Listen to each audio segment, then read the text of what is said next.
de Estados que aderiram ao programa, que penso que neste momento vai em 54 países que aderiram ao processo de Bolonha.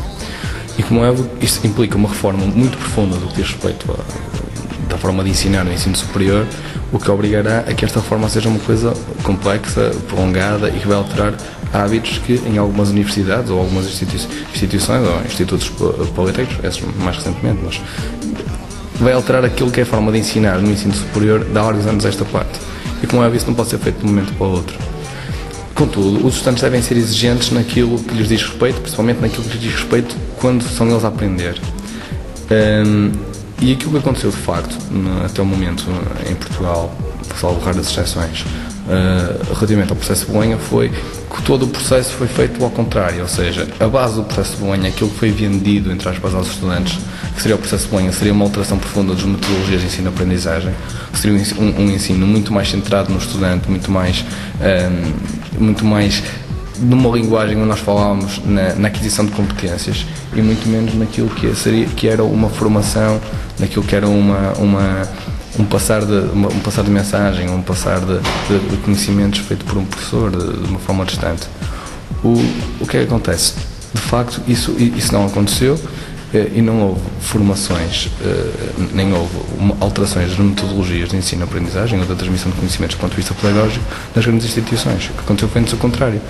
Ora, onde nesta pirâmide a base de sustentabilidade do processo de Bolonha era este, e o topo desta pirâmide seria uma alteração do ponto de vista dos perfis curriculares, o que aconteceu foi precisamente o contrário. Alterou-se os cursos de 5 para 3 anos, alguns deles, ou 3 mais 2, ou 4 mais 1, enfim. E de facto, aquilo que era a real reforma do processo de Bolonha não alterou. Então o que é que aconteceu? Os estudantes passaram a ter aulas obrigatórias em alguns casos, coisa que seria impensável há uns anos.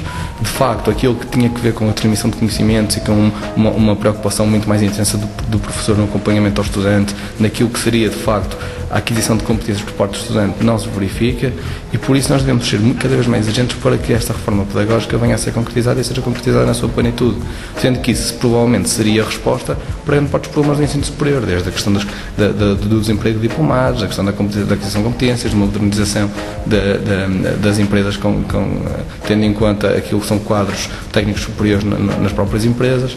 Ou seja, hoje em dia o que aconteceu foi aquilo que muita gente chama de uma alteração cosmética daquilo que existia no ensino superior. Portanto, os estudantes devem ser exigentes no que diz respeito à sua formação, no que diz respeito à preocupação e à disponibilidade que os professores têm para transmitir conhecimento aos alunos. Esta transmissão de conhecimento cada vez menos deve ser avaliada do ponto de vista daquilo que o professor consegue debitar, de certa maneira, mas muito mais naquilo que os estudantes conseguem aprender neste processo de formação contínua. Isto é muito importante. Se me perguntarem se isso é aquilo que está neste momento a acontecer, eu tenho sérias dúvidas e por isso é que acho que os estudantes deviam ser mais críticos, deviam estar mais ativos e mais exigentes, acima de tudo, em todo este processo. Mas acredito que ao longo do tempo tudo isto se irá adequar. Uma coisa fundamental nisto tudo seria uma formação pedagógica de docentes e uma avaliação pedagógica também de docentes e daquilo que são as metodologias de ensino, muito mais efetiva do que aquilo que acontece hoje em dia. Com base nestes princípios, portanto, uma alteração de facto daquilo que é a forma de ensinar, uma avaliação pedagógica de docentes e uma maior exigência dos estudantes, tanto naquilo que diz respeito, no que diz respeito na sua formação diz respeito, como também naquilo que os professores, à parte dos professores obriga, que é um maior acompanhamento, uma maior atenção, se calhar uma necessidade constante de evoluir nos processos de transmissão de conhecimentos. Se conseguirmos atingir isto, eu acho que o processo de Bolonha terá certamente, eu não gosto de termo apenas para andar, mas ao fim e ao cabo, terá certamente um futuro bem mais risonho do que aquilo que nós neste momento conhecemos. Falaste também num ponto que são as faltas. Como presidente da FAP, ou até mesmo como tu, aluno do ensino superior, concordas com a existência de faltas? Achas que os alunos devem ser mesmo obrigados, ainda mais num processo, neste novo processo que é de Bolonha, que existem muitos trabalhos e os alunos por vezes até são mesmo obrigados a faltarem às aulas para fazer os trabalhos e acabam por sair prejudicados mesmo assim? Não, eu confesso que sou contrário a um sistema que obriga os alunos a ir às aulas. Acho, no entanto, que as aulas, e as aulas como nós as conhecemos, aquelas aulas magistrais, são ferramentas muito importantes naquilo que diz respeito à transmissão de conhecimento, mas não são instrumentos únicos. Portanto, eu sou contrário ao regime da obrigatoriedade de ir às aulas.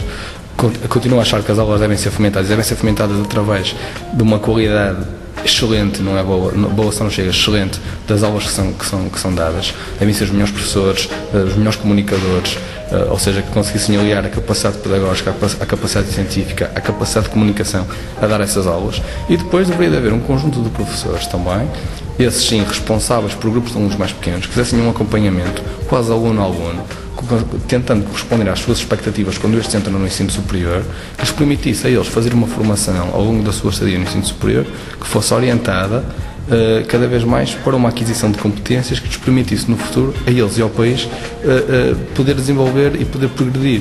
O que acontece neste momento é que a responsabilidade do ensino superior, com o regime de obrigatoriedade, por exemplo, das aulas, a responsabilidade das instituições de ensino superior e dos cursos e dos professores inicia-se quando um aluno entra numa sala de aula e termina quando o aluno sai da sala de aula, e depois só se avalia, ou não se avalia, quando o aluno vai a exame.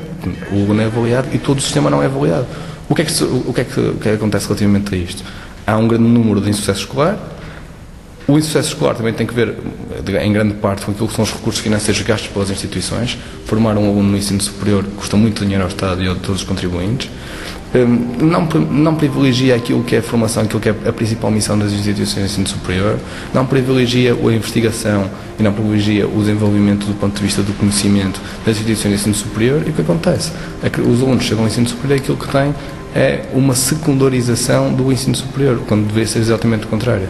Claro que isto iria obrigar a muito mais trabalho por parte dos professores, muito mais trabalho por parte dos alunos e uma reforma total do ponto de vista da formação. Mas essa reforma total é aquilo que acontece já em muitos países, visto que em Portugal nós gostamos muito de dar para os exemplos de outros países, como são os exemplos anglo-saxónicos ou até mesmo do norte da Europa, onde de facto cada aluno é visto como uma pessoa e não como um número indefinido, que tem expectativas